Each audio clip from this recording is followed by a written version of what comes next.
Hi friends, అప్కమింగ్లో ఏం జరగబోతుందో ముందుగా తెలుసుకుందాం.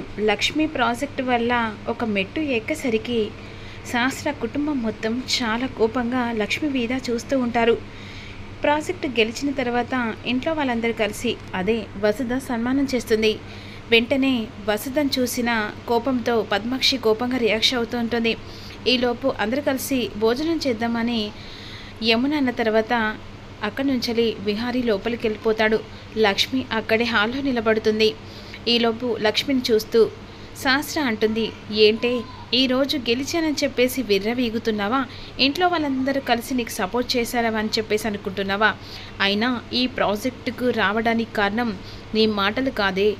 బావలో నేను పెళ్లి చేసుకున్న తర్వాత తన లైఫ్లో నేను అడుగు పెట్టిన మొట్టమొదటిసారి తనకు పెద్ద ప్రాజెక్టు వచ్చింది. అలాని నేను అనుకుంటున్నా.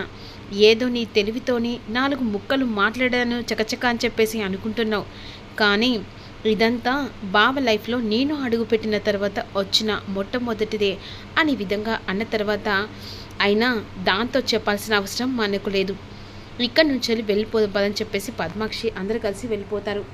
ఇక విహారీ మాత్రం చాలా బాధపడుతూ ఏం చేయాలో అర్థం కాకుండా ఆలోచిస్తూ ఉంటాడు. అదే సమయానికి వసుధ ఆలోచిస్తూ విహాన్ని అడగాలని చెప్పేసి లోపలికి వచ్చేస్తుంది. ఏంటత్తా అని చెప్పేసి అంటుండగా, నిన్నొక విషయం అడగాలి. ఏంటత్తా, ఏ విషయం అని ఈ విధంగా వసుధను అడుగుతూ ఉంటాడు. ఏం లేదు, నువ్వు ఏం చేస్తున్నావో, ఎలాంటి దారిలో వెళ్తున్నావో, ప్రతి క్షణం నువ్వు ఎంత నరకమో అనుభవిస్తున్నావో ప్రతి ఒక్క విషయం నాకు తెలుసు అని అనేసరికి, ఏంటత్తా ఏం మాట్లాడుతున్నావు? నేను నరకం అనుభవించడం ఏంటి? ఆల్మోస్ట్ నేను బాగానే ఉన్నాను కదా విహారీ, ఇంకా ఈ అత్త దగ్గర దాచిపెట్టాలని చెప్పేసి అనుకోకు. నీ గురించి ప్రతి ఒక్క విషయం నాకు తెలుసు అని ఈ విధంగా వసుధ అన్న మాటలకు షాక్ అయిపోతుంది. లక్ష్మిని పెళ్లి చేసుకున్న విషయం నాకు ఆల్రెడీ తెలుసు అని వసుధ మాటలు విని విహారీ షాక్ అయిపోతాడు. ఏంటత్తా ఏమంటున్నావు? అవును, నువ్వు దాని వెనకాల పడుతున్న వేదన, నరకం ప్రతి ఒక్కటి నేను గమనిస్తూనే ఉన్నా. ఎవరికి చెప్పుకోలేని బాధ నువ్వు నీ మనసులోనే బాధపడుతుండగా నేను గమనించలేకుంటూ ఉన్నానని తెలిసే నువ్వు అనుకుంటున్నావా? ఎప్పుడో నాకు తెలుసు లక్ష్మి, నువ్వు పెళ్లి చేసుకున్న విషయం తెలిసి ఏ సందర్భంలో ఈ పెళ్లి జరిగిందో కూడా నాకు బాగా తెలుసు.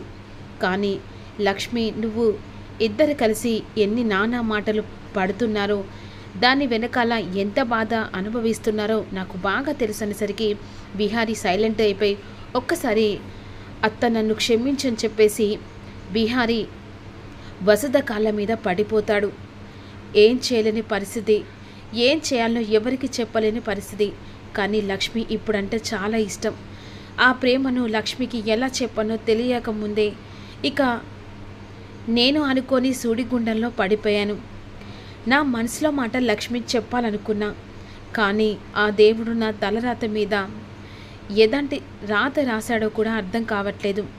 ఈ బాధలో శాస్త్ర చావు బ్రతుకులో ఉన్నదనేసరికి వెంటనే లక్ష్మి గురించి ఆలోచించకుండా నేను వేసిన 2 ముళ్ళకు పెళ్లి జరిగిందని చెప్పేసి అనుకుంటున్నారు. కానీ నేను 3 ముళ్ళు వేయలేదత్తా, 2 ముళ్ళే వేశాను అని అనేసరికి వసుధ షాక్ అయిపోతుంది. 3 ముళ్ళ బంధం 7 అడుగుల ఆలోచనతో మనం ఒక గమ్యానికి చేరుతుంది. అగ్నిసాక్షిగా పెళ్లి జరిగిన 3 ముళ్ళ బంధంతో 7 అడుగుల అనురాగంతో ఈరోజు కలిసుండున అనుకున్న ఆ బంధాన్ని 2 ముళ్ళ బంధంతో పెళ్ళని నువ్వెలా అనుకుంటున్నావు? ఏమాత్రం నీకు శాస్త్రతో పెళ్లి జరగలేదని వసుధ అనేసరికి షాక్ అయిపోతాడు.